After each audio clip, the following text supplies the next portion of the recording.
It's being signed right now. We will ratify the bicameral report this afternoon. So please tell that. Senators and Congressman, pasok yung sinabi ko sa billion sa HGAB. Now, naipasok ulit namin another 8 billion.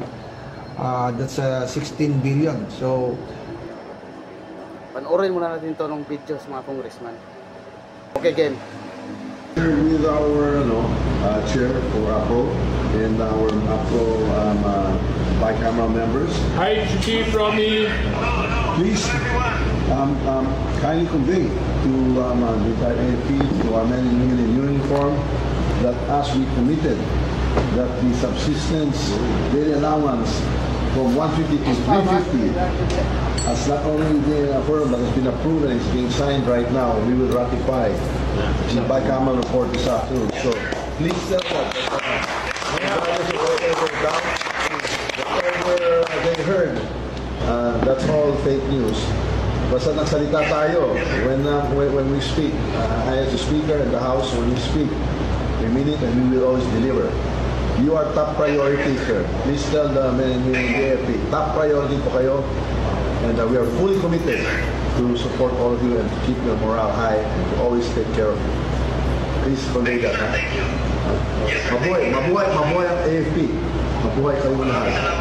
Okay. I will relate this, sir, to the troops on the ground and then I will continue my speech during the So that is signed here in the BICAM. It will be ratified tonight in the plenary. We will ratify the budget on Wednesday, and the President will sign it into law. That is as good as gold.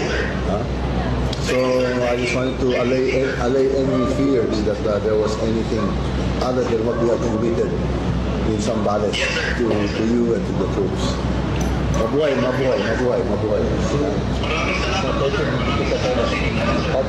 We look forward to our fellowship on the 13th at Aguinaldo. Okay. Mabuhay. Merry Christmas to all. Thank you. Thank you. Yes. More will be coming. We'll be looking for more ways to support the troops. Assure them. Yes, sir. We assure them more for next year. So, thank you. Yes, sir. Salamat po. Salamat. Sir, salamat. Thank you.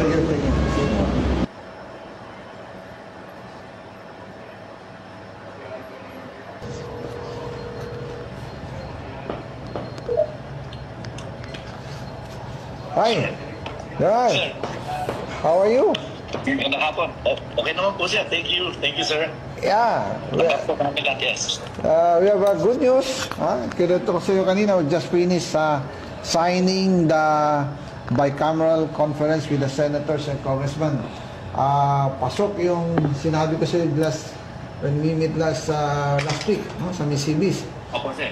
Okay, naipasok lahat, additional of 8 billion. Nauna yung 8 billion sa HGAB. Now, naipasok ulit namin another 8 billion.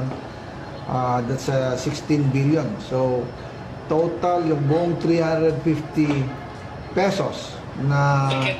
Yeah. Can I take a video of you, sir? Sure. Yes, sir. I can show it to the staff, sir, as the personnel when I talk to them next on the 14th on Saturday, sir. Thank you. No problem. Maganda yan malaman ng mga staff na we are taking care as per instruction by our speakers, instruction by the President.